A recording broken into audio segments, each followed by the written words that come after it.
I'm sorry, sir, but these seats are for registered veterans only. He didn't argue, didn't explain. He just nodded and walked toward the fence.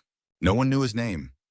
No one asked why his hands were so steady or why his eyes never left the scouts. 2 hours later, an F-22 broke formation without warning, without orders, and dipped its wings right over where he sat. Because sometimes the loudest honor begins in silence. Welcome to Grateful Stories, where tales of compassion and kindness are told.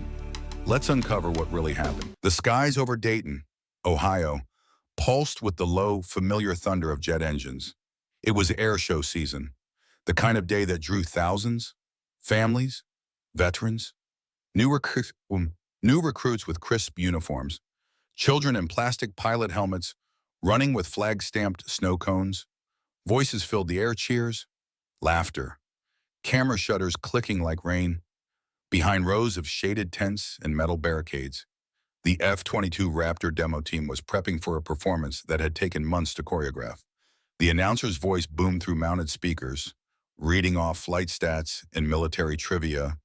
Everything was tight, professional, every movement accounted for, and still no one noticed him. Near the far eastern edge of the tarmac, just before the restricted access line, sat an old man. Alone. His name was Samuel Whitaker. Most people didn't know that, didn't ask, didn't care. He was in his early 80s, dressed in a faded blue windbreaker with an old U.S. Air Force patch sewn over the heart. His shoulders were straight, but not stiff. His hands, weathered but steady, rested on a folded lawn chair cradled between his knees. His shoes were polished, but worn, his expression unreadable. No badge hung around his neck, no press pass, no family in tow, just a quiet man by the fence, watching the sky like he was waiting for something. Earlier that morning, he'd approached the volunteer table, asked, politely, where the veteran seating was. The young woman behind the clipboard had looked at his windbreaker, then at his lanyard. No registration. I'm sorry, sir. Those seats are reserved for confirmed veteran guests. He didn't argue, didn't explain. He simply nodded, stepped aside, and walked back toward the perimeter, his pace slow, measured, like a man used to walking alone. Now he sat with his chair unfolded, positioned with precision, facing the flight line. No umbrella, no snacks, just him. In the sky, he didn't film, didn't cheer. He just watched. And from a distance, it was easy to ignore him. Easy to assume he was just some old enthusiast, maybe retired ground crew, maybe a mechanic, maybe nothing at all. But one person did notice. A boy, 12 years old, give or take, wandered down from the crowd, baseball cap turned backward, soda in hand. He stopped at the fence, looked at the man in the chair. Were you in the Air Force? The old man looked up. A flicker of something passed through his eyes. A long time ago, he said. The boy tilted his head. Did you fly jets? The man gave the faintest smile, not amused, not distant, just remembering. No, I watched them leave, and I waited for them to come back. Before the boy could ask anything more, a voice called from the crowd, his father, waving him back toward the tents. The boy muttered a quick goodbye, then ran off. The man didn't move.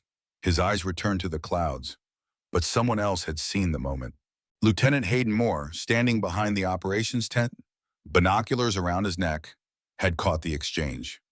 He was a junior officer on the event coordination team, mid-30s, career Air Force, sharp, detail-driven, and yet, for some reason, something about that man by the fence stuck with him.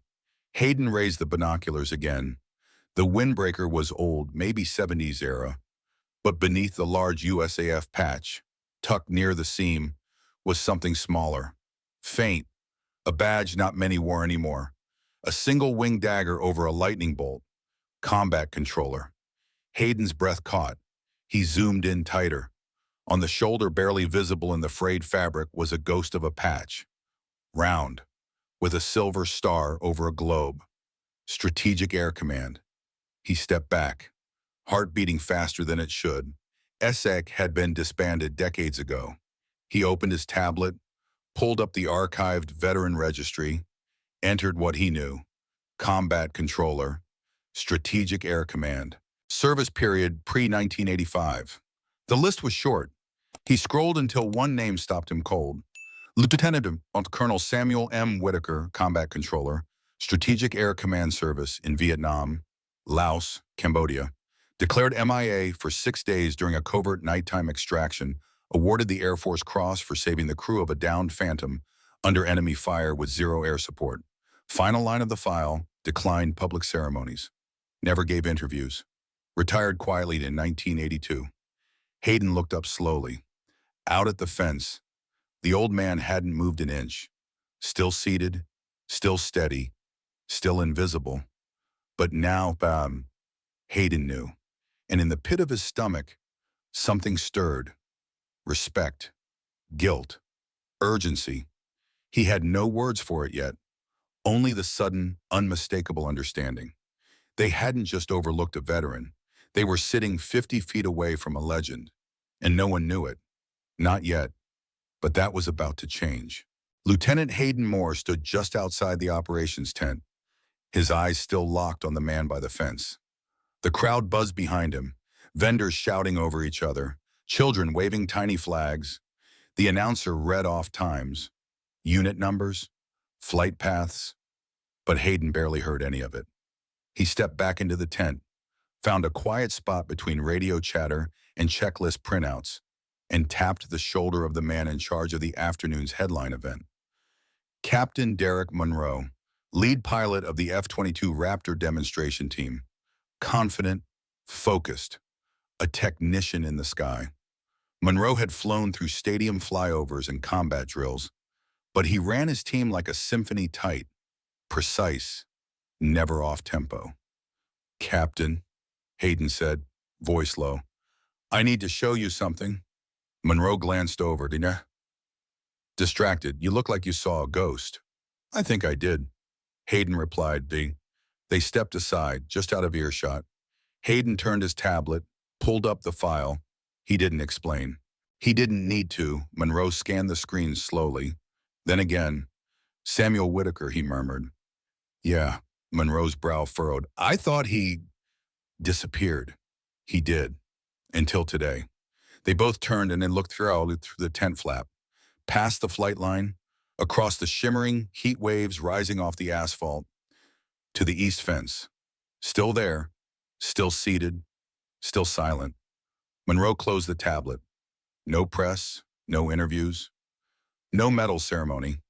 Hayden shook his head, declined everything, quiet retirement. No photo ops, nothing. Monroe stared a little longer. Then he said it: "If it feels right, we'll know what to do." He walked away without another word. The sky began to rumble. It was the kind of sound you felt before you heard it: low, deep, reverberating in your chest like the heartbeat of something ancient. "Ladies and gentlemen," the announcer's voice thundered over the speakers, "please direct your eyes to the sky." The F-22 Raptor demonstration team was ready for launch. All around the airfield, cameras rose like sunflowers. Kids scrambled onto shoulders. The crowd leaned forward as if the very air itself were about to lift them. Then ignition. One by one, the Raptors roared down the runway and sliced into the sky. Their silver bodies shimmered against the sun, climbing with impossible force. The first pass came fast. Diamond formation. 4 jets moving as one, tight, seamless, thunderous. The crowd erupted. Hayden stood still, binoculars down, not watching the sky. He was watching the man by the fence. Samuel Whitaker hadn't moved. Back straight, hands folded, eyes on the Raptors. The second pass came slower, lower, a coordinated roll with perfect spacing. It was flawless. But Hayden's heart wasn't with the routine. It was with the choice Monroe would or wouldn't make. Because there were no protocols for this. No playbook for how to honor a man who never asked for attention. No briefing for the moment when someone finally saw the invisible. And then, it happened. The Raptors began their final maneuver, a sweeping 4-point peel. a showstopper, but just before the command break, something shifted. Subtle, intentional. Raptor 1 peeled too early. Slight change in heading, drop in altitude. No radio call, no correction from the tower, just quiet deviation. Hayden leaned forward. The announcer faltered. Uh, Ladies and gentlemen, you may be witnessing minor adjustment from the demo team. Please remain clear of the... But the crowd had already turned, because Raptor 1 wasn't heading toward the announcer's stand or the center line. It was heading east, low, silent, directly toward the fence line. The jet banked wide, dipped its wings, and leveled out 50 feet above the asphalt. And in its path by him sat the man no one had noticed. Until now, Samuel Wistaker didn't flinch. He didn't wave, didn't reach for a camera, didn't even blink. He rose slowly, deliberately, and placed one hand over his heart, and the Raptor passed over him like a whisper. No roar, no afterburner, just reverence. A plane that wasn't saluting a rank or a title, it was saluting a man. The sound returned as the jet pulled up and away, vanishing into the light. And on the ground, silence, total, pure, one by one, heads turned, not to the sky, but to the fence, to him, a man who never asked to be seen. Now the center of every eye, he remained standing, hand over heart, still, silent, like he'd been waiting for this moment for decades. Not recognition, not applause, just a quiet salute.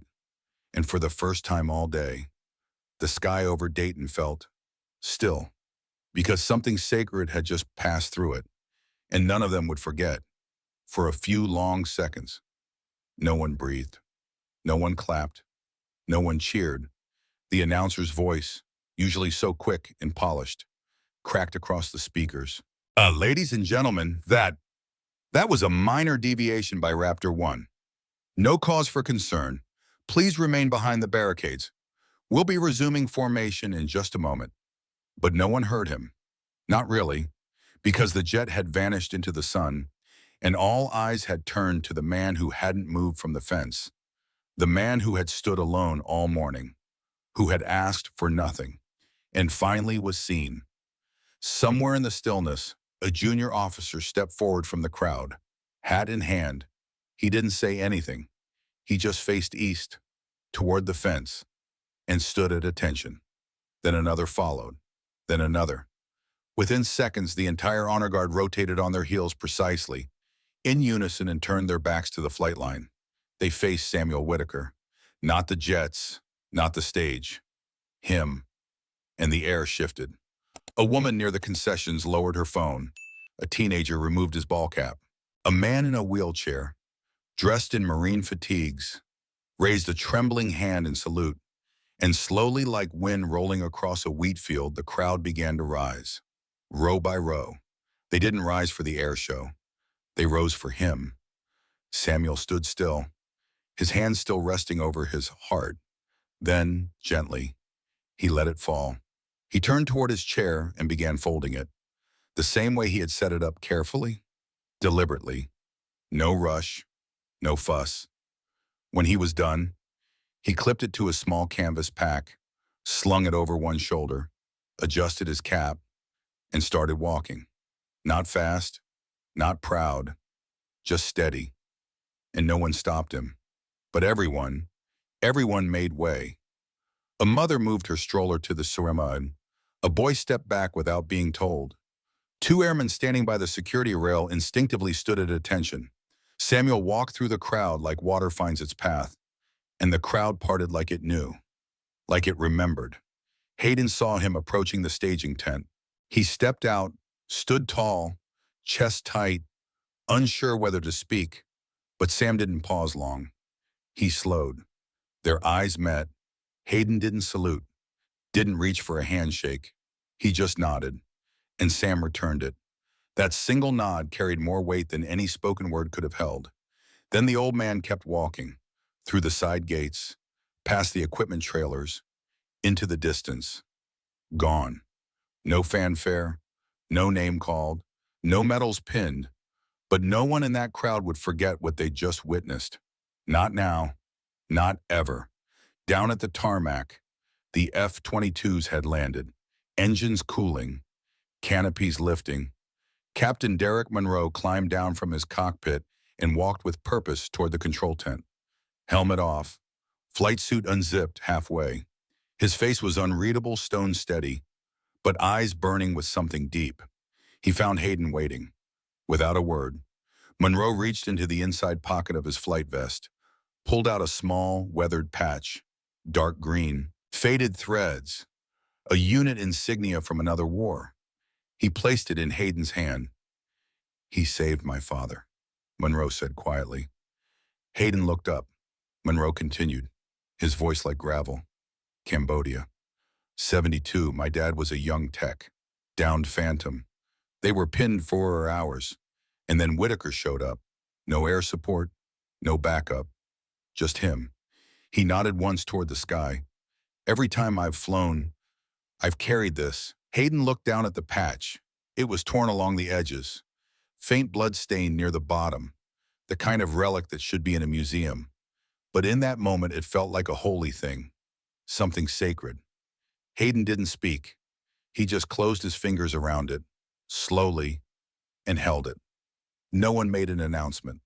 No press release followed. No headlines appeared the next day. But something changed that afternoon at Wright Field. You could feel it in the way the flight crew walked, in the way cadets stood a little taller, in the hush that followed the last pass, in the way people looked toward the east fence long after the jets were gone. No one said his name over the loudspeakers, but somehow everyone knew it now. Samuel Whitaker, combat controller, Air Force Cross, invisible for years, but never again. Not after that day, because some legends don't need medals. They just need to be recognized. 1 year later, the skies over Dayton, Ohio, rumbled once again. Same airfield, same roar of engines, same hum of anticipation rolling across the tarmac like electricity before a storm. But something was different now. Down at the eastern edge of the field, beyond the shaded tents and vendor lines, just before the perimeter rope, sat a folding chair, plain, weathered. No nameplate, no podium, no fanfare. Just a single, neatly folded American flag draped across the seat, and resting on top of it, a patch.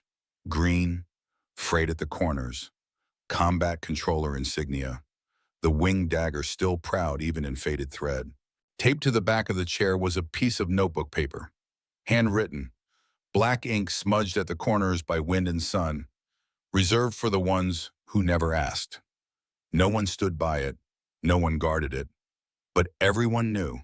Cadets were told about it in briefings. Event staff were instructed not to touch it.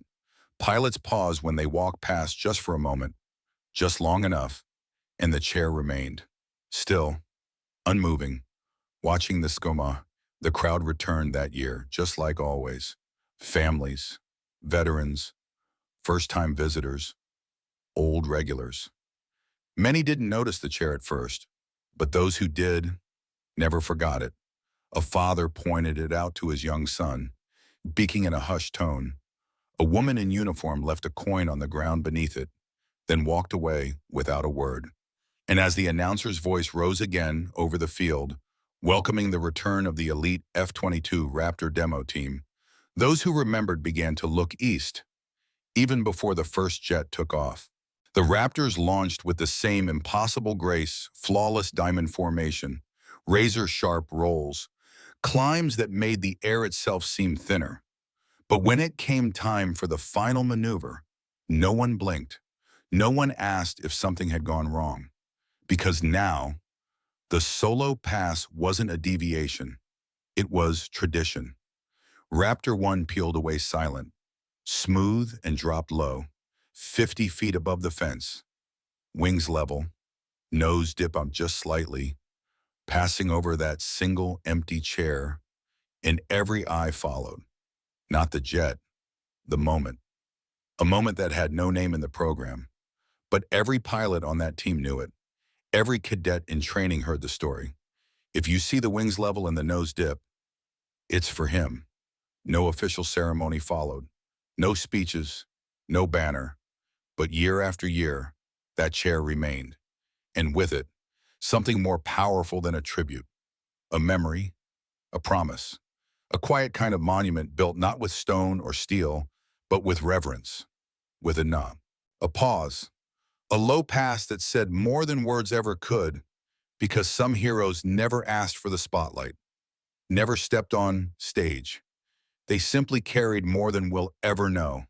And when their names fade from paper, their legacy lingers in the silence, in the space they once held, in the chair by the fence, at right field. If you ask the right airman or the right pilot at the right time, they'll tell you the story about the day an old man sat alone, the day a jet broke formation, and the moment a crowd turned not toward the skyline, but toward a man who had once stood between life and death and chose duty. They don't always get the details right, but they all remember how it felt. And that's what matters most. Because in the end, some heroes don't need medals. They just need to be seen. In our darkest moments, kindness still finds a way, often in the quietest places. Not everyone who helps wants recognition. Some just need to know that today, someone isn't going hungry. And sometimes, that alone is enough to change a life. You may forget the story, but if no one retells it, history stays silent forever. Subscribe to Grateful Stories, where justice is honored, kindness is remembered, and no act of quiet heroism is ever lost.